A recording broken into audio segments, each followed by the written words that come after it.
Equity Mate. I will say this about investing. Everything you do learn is cumulative. What I learned at 20 is useful. Welcome to another episode of Equity Mates, a podcast that follows our journey of investing. Whether you're an absolute beginner or approaching Warren Buffett status, our aim is to break down your barriers from beginning to dividend. My name is Bryce, and as always, I'm joined by my equity buddy, Ren. How are you going? I'm very good, Bryce. Very excited for this episode. We are talking about an asset class that I believe you've had some interest in before. Yes. But it's becoming more and more accessible for retail investors. So I'm excited to get into it. Yes, it is carbon credits, Ren, and we've got an expert in the studio. So we would love to welcome John Caufield. John, welcome. Thanks very much. Good to be back.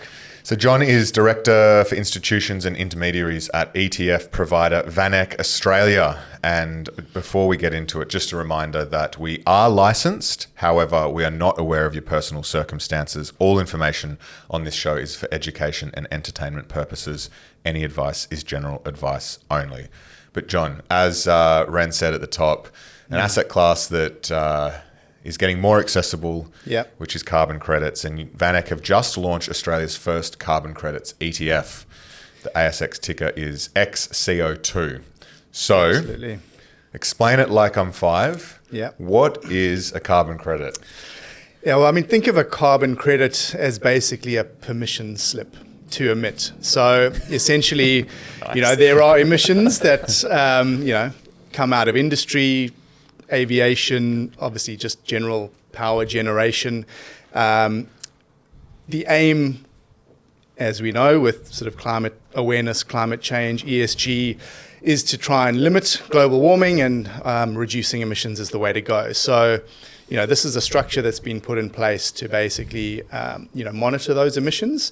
And certain industries will have a limit of what they can emit over a certain year, and we can get into the sort of mechanics of how these things come into existence and get used. But it's essentially saying to an energy generator, you now have permission to emit 1 ton of CO2.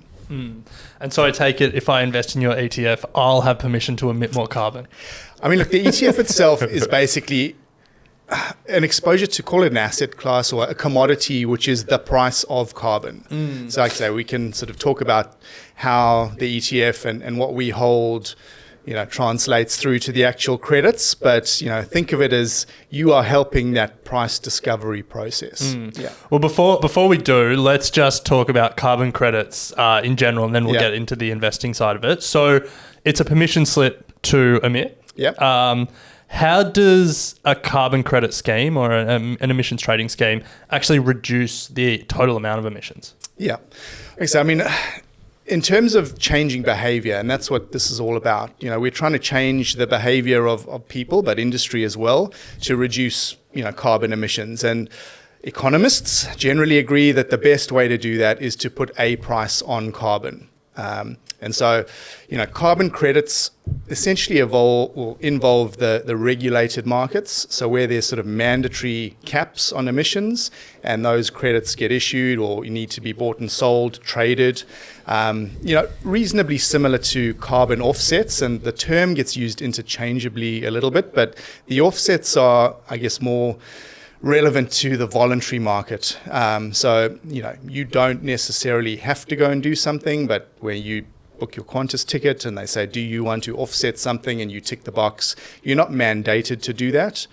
So that's just the offset. Someone's going to go and plant a tree, but the credits themselves, like I say, it's legislated. And a lot of the companies that are saying they're going to be net zero by a certain date, they're buying offsets. Government aren't telling them they have to be net zero, but they're doing it. Yeah. Well, again, in Australia, we have this voluntary market where, people are offsetting their actions. And like I say, that's best endeavours. It's not the government sort of holding them to account.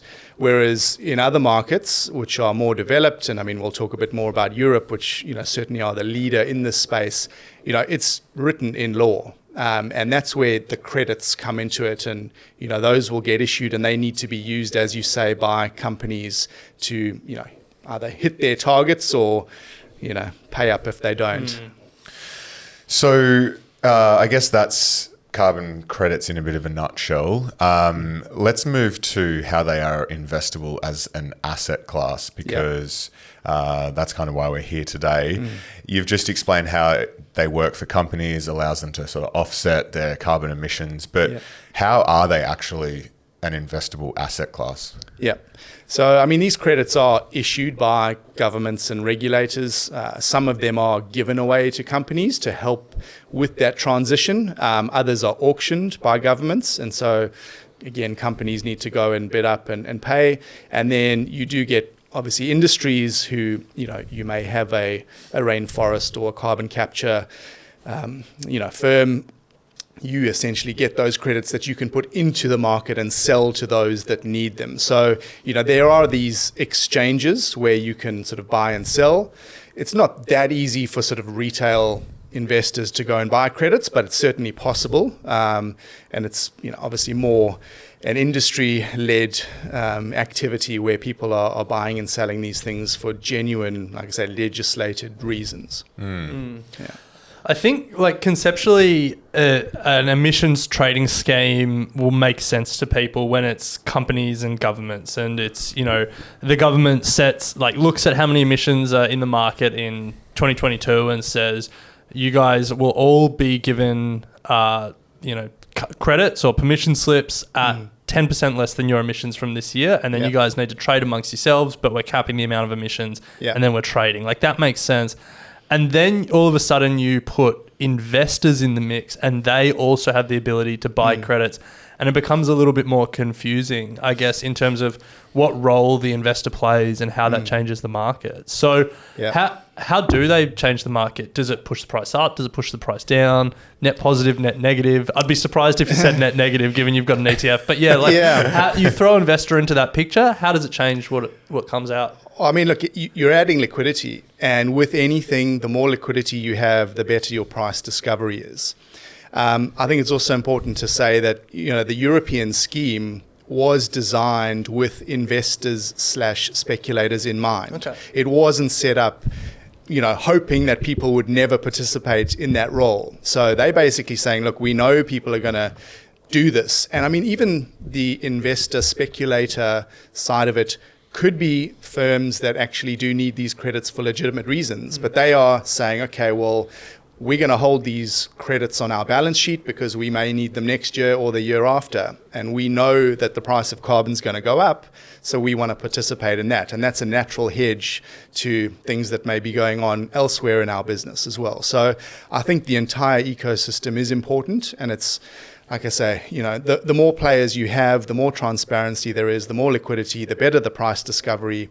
And again, ultimately, we need people to change behavior, and they're only going to do that when the price of carbon is such that they are forced to.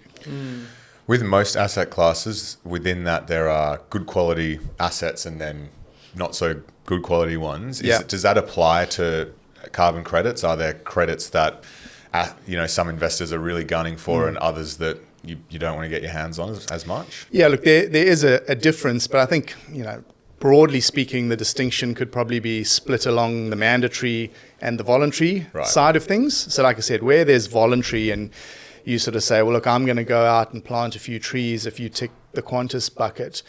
Having a line of sight to, how big are your trees, how many have you planted, is difficult. And those are sort of, I guess, project specific. Whereas, something like the credits, what you're really doing is saying, well, for those credits to be put into the system as tradable sort of securities, for want of a better word, they do need to essentially be stamped by some sort of a oversight regulator. So you have that degree of, I guess, certainty that what you're buying or selling is legitimate. And then, the price of carbon is ultimately what you're buying or selling there. You're not necessarily saying, I just own a patch of grass which has a few trees on it and that's my offset. Yeah. So it's very hard to quantify when it's project specific. Not impossible, and certainly there's some very good legitimate operators there, but like I say, it's just a bit more opaque. Yeah. Yeah. Well, so there are 25 emissions trading schemes around the world, and this ETF has exposure to 4 of them. Yep. So I guess maybe introduce us to the 4 emissions trading schemes, and then we'll get into why those 4 and not the other 21. But to start with, what are the 4 emissions trading schemes that are in the ETF? Yeah, so the 4 are Europe, UK, which used to be a part of Europe, but obviously spun out with Brexit a couple of years ago. And then we've got an East Coast and a West Coast US. So there's the California system on the West, and then East Coast is the regional greenhouse emissions, RGGI, REGIs they call it. So those are the 4. I mean, essentially the index that we track, as with all of these indices, have eligibility criteria. It needs to be, a mandatory system. It needs to be large enough. You need to have foreign participation, and there needs to be a futures market behind it, providing, again, that liquidity and price discovery. So those are the 4 at the moment because they're the largest and most developed. I think as we move forward, like you say, there are others that will become eligible, and we'll see, more of those ETSs included in the index at some point. I didn't realize that the US was split California specific and then, was it Northeast USA? Yeah. Interesting. Yeah. So again, I mean, it's, I think 12 states on the East Coast, and then California actually includes Quebec as well. So, Oh, really? Yeah. Obviously, Europe is very much, call it government-led, federal, if you like, from a US perspective, whereas on the US side, it's all sort of state-led as well. So, all of these systems, will be set up differently, have different kind of aims, different caps, different targets, and will evolve as well. We were going to talk about potential risks a little bit later, but I think this one becomes quite relevant now. So we have a system where the states in the US are taking action on their own, California notably, well out in front with carbon trading, also electric vehicles and stuff like that. Yeah. And there's always an open question of regulatory change when it comes to an asset class like this, where it's so driven by government policy. Yeah. Let's say, based on the midterms we saw last week, it doesn't look quite likely, but let's say 2024, the Democrats, sweep the House, they get more than 60 senators and they win the presidency, and the new Democratic president decides we're going to have a national carbon trading scheme. Yeah. How does that, is there regulatory risk for these state-based schemes? How does that change, the asset class or the assets that you've invested in? Yeah, like I said, I think these things all will evolve. They've all been around for a while as well. The East Coast system's been up and running since about 2009, California 2012, I think. So we've already sort of seen, them exist, whether it's Democrats, whether it's Republicans. Again, I mean, you will see different states added to some of those systems potentially. Maybe the two of them get together at some point and say, we're going to, call ourselves something else, and everyone who is part of ours becomes one. Again, you wouldn't sort of put anything off the table, but ultimately, the industries that are involved, the emissions targets, the caps, how that's sort of worked out, I think, could be sort of standardized, normalized, whether it's state, whether it's federal, like I say, regardless of government. Yeah. So with the mechanics of the ETF, John, are you investing? Is it invested in carbon credits, or is it the futures approach? Because I'm in one that's listed over in the States, which I think is the futures approach as well. Yeah. What's the mechanics of it? It is the futures approach. So like I said, I mean, it's certainly possible to get hold of credits directly, but they, don't trade as regularly or as, or in enough volume, shall we say, for something like an ETF to hold. So, you need the daily liquidity. The futures are the way to go in terms of an investment sort of product. And, correlation-wise, it's 0.0999 in terms of futures versus spot, if you like. So the futures market in carbon, or the price of carbon, actually tracks the spot price closer than we see in something like oil, for example. Oh, wow. We mentioned there are 25 emissions trading schemes. This ETF really looks at 4 of them. But there are some other ones around the world. New Zealand is one that's pretty close to home. Yep. Is that going to be included in the index in the future, do you think? Oh, look, it's certainly on the radar. That question has come up quite a bit in our conversations with clients. Like I say, it is a mandatory system. It's just not quite large enough at the moment and doesn't have the futures market. So I think in terms of market size, we understand it's about half the size of California. Yeah. Well, maybe if Australia got their act together and we had an oceanic ETS. Yeah. There we go. So, nothing's outside of the realms of possibility. We've obviously got our voluntary market here. And again, that's a question that comes up a lot, as is China. China has the mandatory system. It has been around for a while. It is quite an aggressive sort of target in terms of their caps, but there's no foreign participation at the moment. So again, they fall a little bit short in terms of that index eligibility. So my thesis when I got into this was that there weren't enough credits to meet supply. Sort of has played out. There's been a few ups and downs over the last year or so. I think it's also had exposure primarily to Europe and whatnot. Is there a point that might tip in the opposite direction? We're seeing COP27 at the moment and a lot going on in this space. So what does the future hold for this if someone's kind of sitting at home thinking that the future of carbon credits is just going to get cheaper and cheaper? Yeah. You're right. Look, these systems have been around for a while. There have been some ups and downs. As with all of these, initial designs, we do expect them to evolve, and they have evolved. And the supply-demand dynamic is certainly something that's been tweaked. And I'll talk to sort of the European experience, given it makes up around half of the index or the ETF, and like I say, is the most developed, both in terms of trading volume. Supply, we also think, is going to be the biggest driver of the asset class. And, I think it was 2019 or so, they brought in a mechanism to say, okay, well, how many credits are there outstanding, on balance sheets or, in circulation? And if that number exceeds a certain number, and again, I'm not going to sort of go into the weeds of what the tons are, but 833 is the magic number. And we've got about 1,500 in circulation at the moment. So they say, well, because we're above that 833, all of those new credits we were going to issue via auction next year, we're going to reduce that by 25%.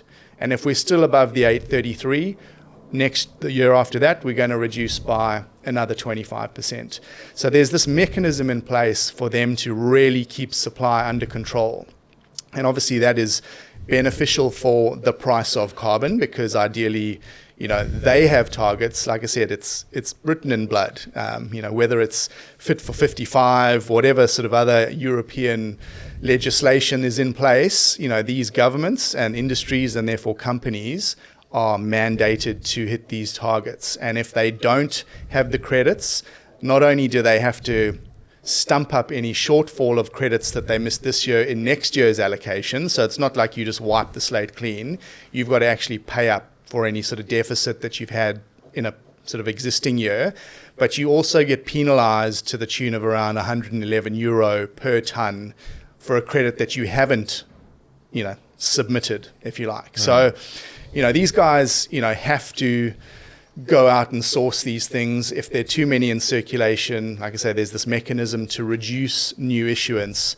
And don't forget that governments are starting to earn, serious revenue from these credits as well now. They do need to reinvest some of that money into sort of clean energy and those sort of projects. Not all of it. So some of it, they can obviously just put in the back pocket, but a lot of it's got to be reinvested. And this is going to be a very strong, regular sort of revenue source for governments. So they have no incentive to see the carbon price lower, whether it's from a revenue perspective or whether it's from an emissions change of behavior perspective. So they're going to keep that supply-demand dynamic, I think, finely balanced in their favor. With a lot of sort of commodity-based ETFs, the way that they're used in portfolios is often not that sort of core, buy and hold for 25 years. It's to kind of just get exposure to the price when it's right in the sort of cyclical sort of process. Yeah. How are you advising clients to think about this in a portfolio? Is it a long-term growth play, or is this something that you do kind of think coming in and out of as the market dynamics change? It is interesting. Understanding how people see this from the initial discussion, And then, once you've had the discussion, how they see it maybe being used has certainly evolved. First cab off the rank, people go, well, look, if I'm environmentally or ESG conscious, this is for me. And then you sort of think, okay, well, it firmly sits in the alternatives bucket. Like you say, it is a commodity. It is not correlated very highly too much, about 0.3 to global equities and sort of single digits, teens to Aussie equities and bonds. So as a genuine portfolio diversifier, it can add value. So you don't need to care about global warming, the price of carbon. You just want something that's going to behave differently. And given the year we've had, when everything's down and everything's kind of correlated to one, carbon credits have been up. And like I say, that diversifier effect has been valuable. Yeah. You've also then got people who may not care about global warming or the price of carbon, and they just think, carbon today is X. By 2035, I see it going up to, 2X, 3X, whatever it may be. I'm just going to play that asset price, hopefully, rise. And then you've got, clients that maybe are ESG aware and they don't own oil and gas anywhere in their portfolio for those reasons, whereas something like this is correlated to oil and gas. So you're kind of owning something that will help your portfolio keep up. Like I say, over the course of this year where, people who've been underweight energy have been hurt, this is a way of sort of negating that risk. And then again, you've got others who say, okay, well, look, I just own equities. Some of those equities going forward are going to really be hurt by an increasing price of carbon. And whether that's utilities, whether that's industrials, whether that's transport companies or all the way down the food chain, supply chain, this is a way for me to hedge that risk of an increasing price in carbon. So I think the way it can be used and the duration of its sort of use in a portfolio can honestly be, quite variable. Just on you mentioned there that governments have an incentive to make sure that the supply of credits isn't so high that the price falls. And we saw in Europe in the mid-2010s, I think the European system crashed in 2013 and the price was pretty low for a while. And it's come back since. But there is an argument that governments also have an incentive to not keep the price too high because they don't want to cripple industries. They want to create enough incentive to transition without handicapping them against other countries that maybe aren't charging as much or don't have a system at all. Yeah. So really it should trade within a range, you would expect. Is that a fair assessment? Yeah, look, I think so. Again, there's no single price on carbon, which again also complicates things. And again, to go back to the European example, I spoke about that 833 number where you start seeing supply reduced. There's a floor, if you like, of 400. So if the credits in circulation drop below that, they will issue an extra sort of 100 odd tons of credits into the market the next year. So you're right. In terms of that supply, there will be a band. In terms of, the price of carbon and the index we track and the ETF, you've obviously got Europe as half of the weight, so their influence is large. What happens in the UK, the price of carbon in California is $13. The price of carbon in Europe's €88. Wow. So again, you've got, disparity there. And like you say, if New Zealand comes in, what's the price? How much does the price go up? So again, you're sort of buying the price of carbon, but it's not a singular price. And even if, Europe is possibly closer to equilibrium than some of the others, as more become eligible for index inclusion or ETF inclusion, they may then have this kind of runway to kind of replicate what the European market has done over the last couple of years. And even with Europe, you read a lot of sort of analyst forecasts and even sort of Bank of England, Bloomberg, UN, all targets are somewhere around the $100, $125, $150 mark. So even Europe potentially has a reasonable amount of upside there. 10x for California. 10x for California, exactly. And I guess that makes sense because there would be a group of companies that at €88 can wear the cost, and so there's an incentive to keep ratcheting that up slowly and slowly and slowly to get more companies to feel that pinch, I guess. And that makes sense. Yeah, you're right. Politically, they can't let it, escape.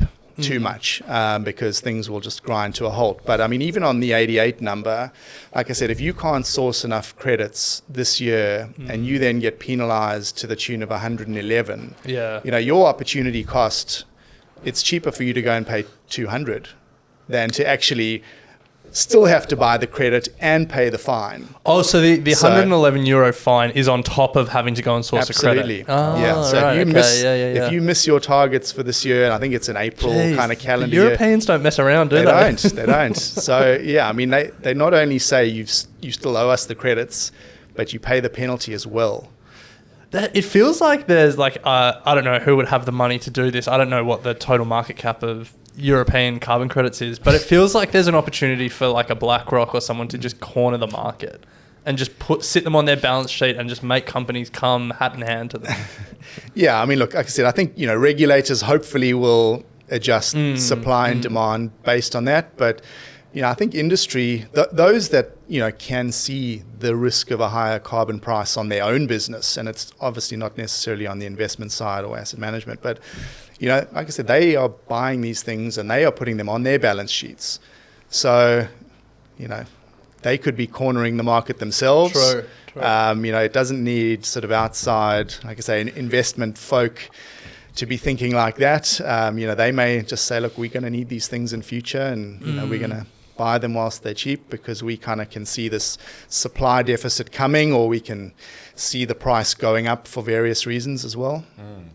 Is there a world where because some of the world's major oil companies are in Europe, like Total in France and BP and, do they just hop on a plane and move across to the States? I mean, look, there's, again, the risk of sort of offshoring some of these emissions. But again, the talk within Europe, you're almost going to have tariffs, if you like, to say, okay, well, your supply chain is based, somewhere offshore. You're a really bad emitter. You're now importing these goods.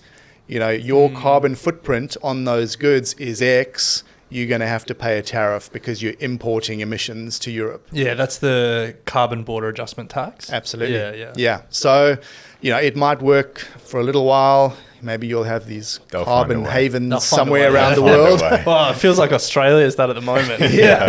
Exactly. So, I mean, look, people will try and get cute and work around it. But, like I said, ultimately, the man on the street is demanding change. Politicians are being held to account. People, have legislation they need to meet, monetary penalties.